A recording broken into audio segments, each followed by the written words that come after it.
Brian Ortega released a statement on his loss to Diego Lopes last night. Brian posted this to his Instagram. He wrote, "Above all, God is great. I'm grateful to be surrounded by people who love me.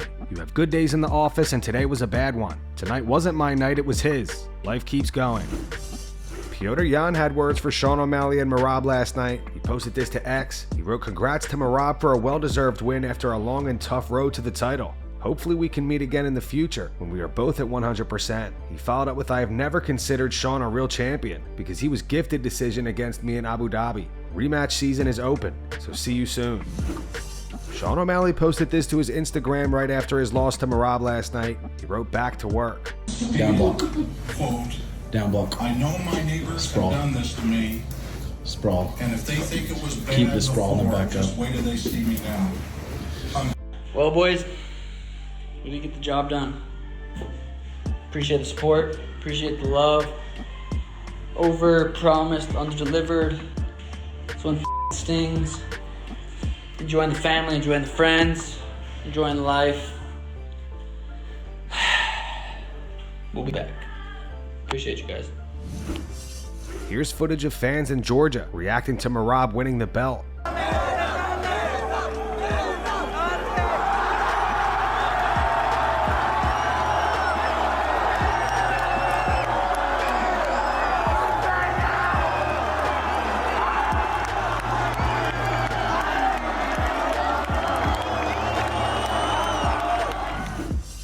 Dana White was not a fan of the co-main event or the main event last night at UFC Noche. Dana thinks Sean O'Malley looked flat. Dana also gives his take on Merab screaming at Tim Welch in the beginning of the fight, and Merab kissing Sean O'Malley at the end of the round. To me, it's that I became a fan during COVID. Literally just met a couple people this weekend.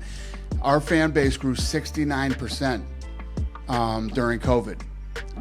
And yes, I think that tonight's event, some people probably tuned in for the first time, and hopefully they turned off before the co-main event, and they're big fans now. Looked flat. He didn't look sharp. He didn't look crisp, and until the last round. He hurt him with that body shot. He knew he hurt him with the body shot, and he kept going in and trying to finish. But yeah, I don't agree. I mean, I looked at the punch stats. He's like 6 in a couple of the rounds. So. Do you feel like, I don't know if you can put your finger on why he performed the way he did, but you know, there was so many expectations on him, and this card was built and got so much hype, and then he is the star of the card. Do you think that might have impacted him in any way? I mean, you'd have to ask him that. I don't know the answer to that question, but I think that he's one of those kids that lives for moments like this. I mean, this is what he's all about. He's that guy. I think that I don't know if he just got in there tonight and felt flat. You know, some nights it's just is what it is. Well, no, he didn't call timeout. What happened was Merab and O'Malley's corner were screaming at each other the whole beginning of the fight. They were yelling at each other back and forth, and then Herb Dean stepped in and told them to knock it off. Yeah, and then the kissing in the back and standing up and walking away before the bell, that I have no idea. Merab does some, you know what I mean?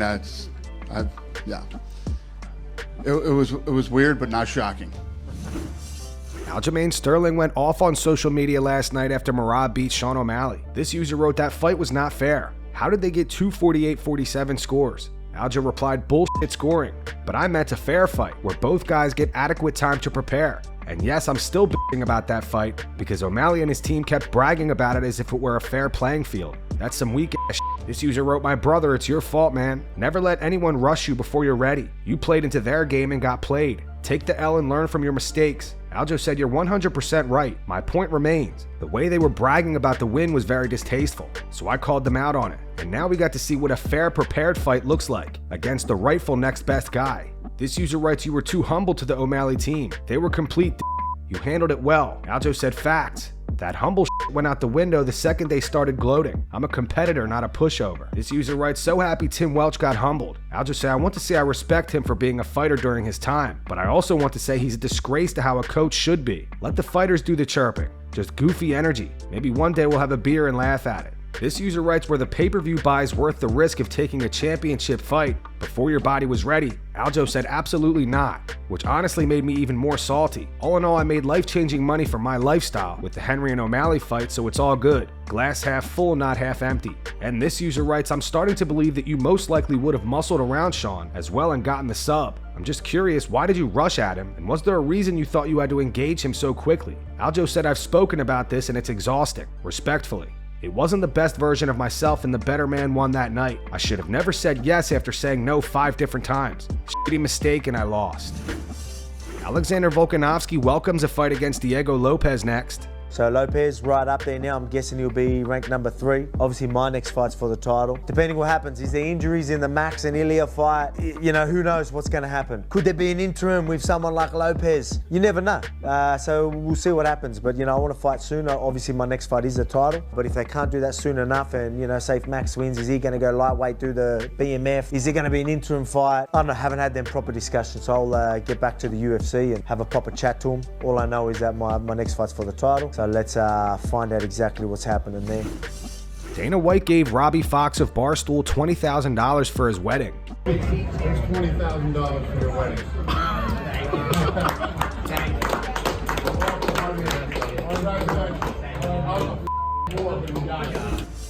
Valentina Shevchenko says that she has now set the record straight after her victory over Alexa Grasso last night. I think like it's, let's be fair, let's be true, let's say truth, like when we are joining the big promotions, like any promotions, right? And what is our goal of any fighter? It's like become champion, to hold the belt.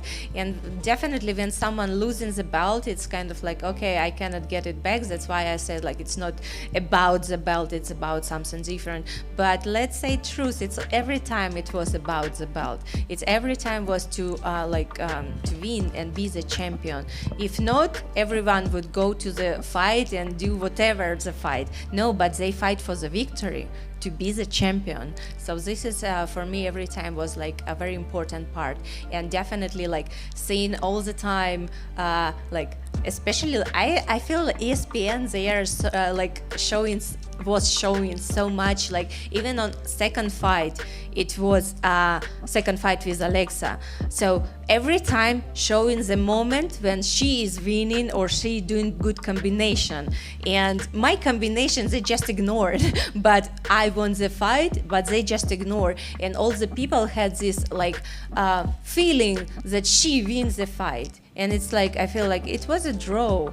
And I felt it's unfair a little bit, and now there is no way for them to show these clips. It's gonna do right and show the right clips now. Michael Chandler believes if he defeats Charles Oliveira, it's going to put him in the #1 contender spot. The two are set to fight at UFC 309 in November. It makes sense because it's going to put me in the #1 contender spot. I beat Charles Oliveira November 16th, and I become the #1 contender. Then I've got options. I've got 3 options. Next fight could be Islam after that for the title. Next fight could be Conor if he gets his house in order, or the next fight could be Max Holloway for the BMF belt. I've got 3 amazing options, and every single person in the entire world wants to see every single one of those fights. So big stakes, big bright lights, the world's most iconic arena, Jones versus Stipe, me and Charles with the co-main event, 5 rounds.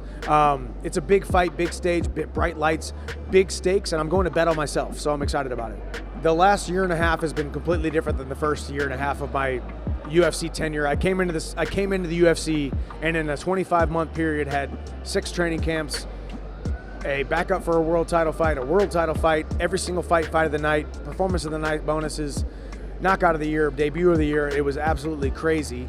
Guns a-blazing. And then we had a little bit of a lull, which honestly I needed it. I needed a little bit of time off. I've got the love back for the sport. I've got the passion back for the sport. Now it's time to make a title run, and you can't go fight for the title unless you get through a guy like Charles Oliveira. So it was tough to be away from the octagon, and I heard all the critics, I heard all the grumbling, I heard all the people wanting to see me fight, and if anything, people were just excited to see me back in the cage. They wanted me to leave the Conor fight because they wanted to see me compete again, because what I bring to the octagon is different than anybody else in the entire world. Merab Dvalishvili explains why he kissed Sean O'Malley during the fight. Merab also reveals what Tim Welch was saying to him before he yelled at him. You were kissing him on his neck, and then you stood up and he ran at you with like 3 seconds left. Yeah, so I grabbed his neck, and then he has a 10-second left, and I know he can wait, and he's not gonna go sleep or tap this, and I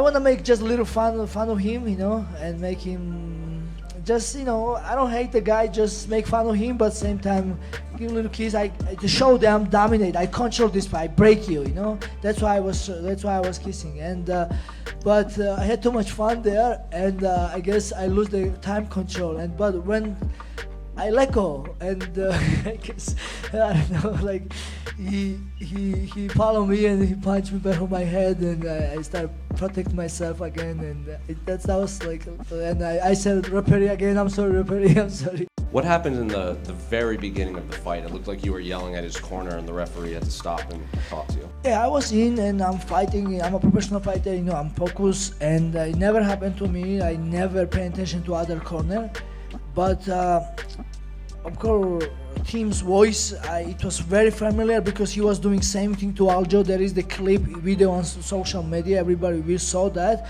and he was doing same thing, like he was doing very disrespectful way. Merab, you gotta go. He was talking on me, and I tell him stop it, and nobody was telling him to stop. He was just keep doing this, you know. And if you do same thing in basketball or soccer, they will do disqualifying for you. But I guess here not, and that's why I was. But I tell referee I'm sorry, you know, like once referee tell me that's my job, and I said I'm sorry, and after I guess he stopped it because I still heard like some, but I don't care. So Tim Welch responded to Merab and revealed what he actually said to him. On X, Tim wrote, "I said be patient, Merab, but congrats, he fought a great fight."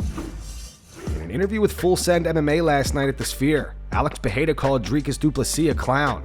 Alex said Dricus is definitely an easier fight than fighting John Jones. I think making weight would be harder than the fight. I did stop making that weight class because my body needed a break. 2-3 fights without having to do that cut. Now I think I rest long enough. I think I could definitely do that cut and make that fight happen, but depends on him. I've shown interest many times, but he never replied. The way he presents himself is always jokes. He's never serious. He's always trolling somehow. When the subject is presented to him, he never takes it serious. He shows that he's scared, instead of him saying, look UFC, let's make me and Pereira fight. So, clown. And that's going to wrap it up for the news. Thanks for watching. For daily MMA news and content, subscribe to Full Mount MMA and click the bell icon to be notified when we post videos. Here are the 3 top comments from last video. The first one's from Iceman. It says, these judges are ruining the sport. 48-47 for Merab. What were they watching or not watching? That was a 5-round domination. The second one says Merab was fighting Sugar Sean and Herb Dean at the same time. And the final one's from Beast Fueled. It says it's so weird how Tim said to Sean we're almost done in between rounds. It was the opposite of the come on Leon speech.